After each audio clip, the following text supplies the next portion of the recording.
Hello and welcome back to the channel. I am Colin Doyle, not the Colin Doyle, just a Colin Doyle with a lifelong passion for lacrosse, looking at both the past, present, and, well, this video is a little bit at the future or more next season as we are about a month into free agency.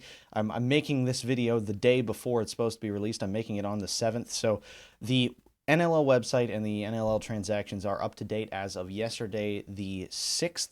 So, all of the signings that have happened so far, we are going to take a look at. There are a couple of very notable names on this list that you'll want to stay tuned in for to see where they have ended up. So keep an eye out for that. But if you like these news videos and want to stay up to date with the NLL over the off season, this is the place to be. Hit that subscribe button, hit that notification bell, and of course, leave a like on the video for more content just like this.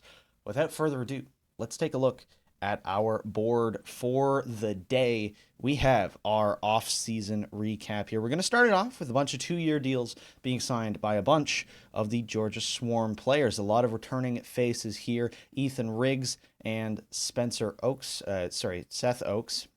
different person entirely, are both there on two-year deals returning to the team, as well as notable names TJ Camizio and Jeff Henrik, both back with the team for a couple years. Those guys have shown to be, especially with Riggs in there as well, very important sort of depth defensive pieces all throughout the board. So the Swarm bringing their defense back for another year. And really, if their season didn't start 0-7, I think they were definitely a dark horse playoff contender this year. But unfortunately, that start was too much for them to overcome. So running it back, not necessarily a terrible idea, and they're really doing that so far with their defense. For the Albany Firewolves, the 2022 fourth overall pick in Alex Simmons is signing a two-year deal, as well as the seventh overall pick, Will Johansson, both signing two-year deals with the Firewolves. And Simmons, I believe, a New York Riptide pick,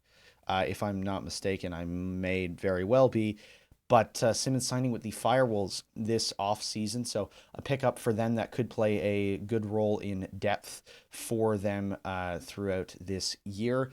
Marshall Palace and Mike Byrne also signing two-year deals here with the Firewolves. They've been busy so far, and these two guys, great ads. Palace and Byrne have been good depth players, and Byrne also like a good mid-tier defenseman, in my opinion, and good to see him signing a multi-year deal with the Firewolves. Now, Nick Tchaikovsky getting a three-year deal with the Firewolves, the longest term so far handed out this offseason, the only three-year contract, and they're really locking him down here. And I like this move.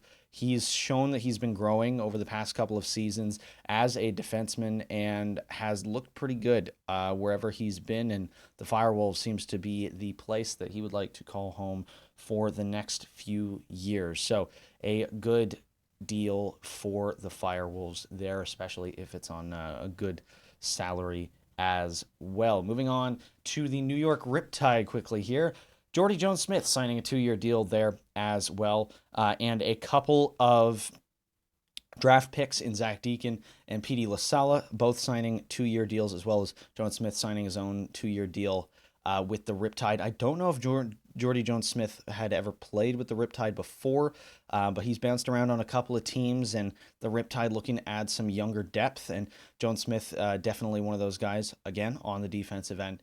And Deacon and LaSala, both unproven players, but good to see them get a couple-year contracts for both of them. The Halifax Thunderbirds making a couple of big re-signings here. Tyson Bell and Colton Armstrong, both getting two-year deals to come back to the Halifax Thunderbirds. Big, big moves here. Tyson Bell, a great addition for them last year, and just could not quite get it going. And Armstrong has been great throughout his tenure in the league, and signing with the Thunderbirds now, that's a big, big ad for the Halifax Thunderbirds. And Cole Kirst as well, getting a two-year deal there. So we'll see what kind of depth role he'll play. a player that I would say is a fringe lineup kind of guy, but definitely one that you can go to in a depth scenario. So that might be something they need farther down the line, especially as we get into playoffs. Some rough stuff happens, and hey, you need an extra guy. Kurse can definitely be a player for one of those last roster spots. So not a bad deal there either. The Roughnecks, big deal, only one, but it's a big one, and it's Jesse King coming back for 2 years, the 100-point scorer this last season, one of 13, which, by the way, is an NLL record by a long shot. If you didn't see my video 2 weeks ago of the season in review, definitely go check that out. But yes, some very high scoring this year, and looking very good was Jesse King, which surprised me because I had never really associated his name with being one of these top scorers in the entire league. And I mean, hey, proven me wrong, and he's getting a 2-year deal off the back of it as well. The Desert Dogs also been busy getting Tor Reinholdt signed to a 2-year deal, a good defensive piece. He's been a depth guy for his whole career. Sort of your classic kind of second string sort of guy. But for defense, he's not going to be in your top 5, but he'll be in your top 7 and is a reliable defenseman for the Desert Dogs, and one of those guys picked up in the expansion draft, I believe. So good to get him back. Zach Greer coming back for 1 year, as well as John Phillips back for a year as well. Greer is a good veteran add. I know he was there last year with the team, and bringing him back to have some more of that veteran leadership on that front line with Rob Hellier there as well, never a bad thing. And he's a player who's bounced around quite a bit in the back half of his career, and getting a extra extension with the team he's already been with, not a terrible idea for him there. Next up, you have the Rochester Nighthawks.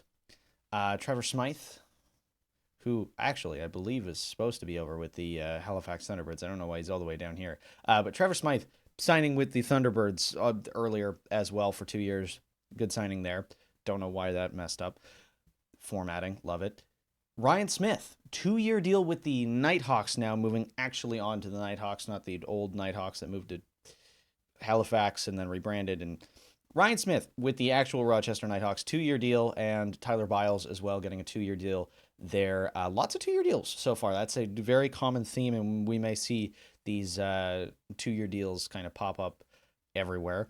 And Ryan Smith is a huge piece to lock down for them. He's been very good and definitely a 1-2 punch kind of thing. As long as he can grow a little bit more, this pack-a-punch duo of Ryan Smith and Connor Fields on that team, especially if they're able to lock down Connor Fields long-term to keep him in Rochester, that's huge because he had such a breakout year this year, and Ryan Smith definitely is next up on that list, in my opinion. And then Biles, just a good depth piece, always adding. Not a bad idea. The Rush locking down Clark Walter, who had a great season this year. Very underrated, kind of out of nowhere type player. And he's back for 2 years, as well as Connor Cleland.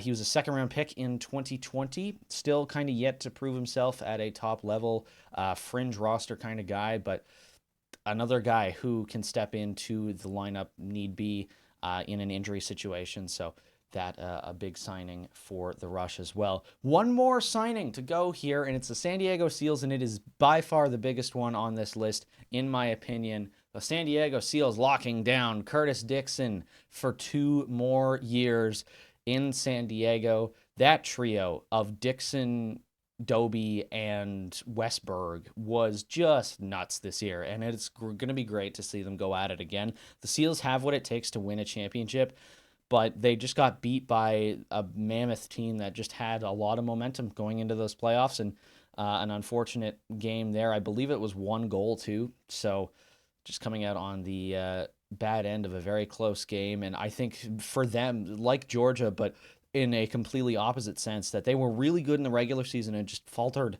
in one single elimination game in the playoffs. Running it back, not a bad idea. And if they're able to keep Curtis Dixon along with some of the other pieces that they have depth there, they could be a very, very good team. And Curtis Dixon, the first big piece to fall into place there. Now for a bit of a sad moment. Dan Dawson retiring from the Toronto Rock. A very storied career for the 40-year-old, deciding to finally hang up the helmet. And we'll do a career video on him. It feels fitting to have him be the first kind of career video that I put out on this channel, similar to the way that the hockey guy does his videos on careers of guys that maybe you don't think of all that much, but still had good careers nonetheless and would like to give a shout out to. But I mean, an absolute legend of the game, and definitely one who has been a little bit underrated his entire career. He's not been a goal scorer for a lot of his career, but is the all-time leader in assists. So, I mean, hey, if you're going to have some point production, not a bad place to get it from. And Dan Dawson going to hang up the stick, and good on him. He had a great career, and a video coming soon on that. But that will do it for this video. A little bit shorter today, as there hasn't been super big signings so far, but there's been a lot of the small little pieces going around. I'm also going to eventually try and create a spreadsheet of all of the contracts that we have noted here. I'm not going to go through some of the past contracts. I might go through last year's just to see who signed for what term. To try and kind of have some sort of roster tracker for the NLL so that people can kind of see when contracts expire. If I do get that made, check for a pinned comment down below of that roster tracker. It'll be a link to some sort of Google spreadsheet about it if I do end up getting that made. But thank you all for tuning into this video. If you liked it, leave a like again. If you want to see more of these videos, hit that subscribe button, notification bell once again to keep updated on the off season here, as well as checking out some other neat, fun stuff that's going on around the NLL. Like I said, that Dan Dawson history video going to be coming out pretty soon. We'll have some more history videos like the Charlotte Cobras deep dive. If you haven't seen that, go back and check that out as well. But lots on this channel about the past, present, and future of the NLL. That said, I am Colin Doyle, not the Colin Doyle, just a Colin Doyle with a lifelong passion for lacrosse, signing off for now. We'll see you in the next one.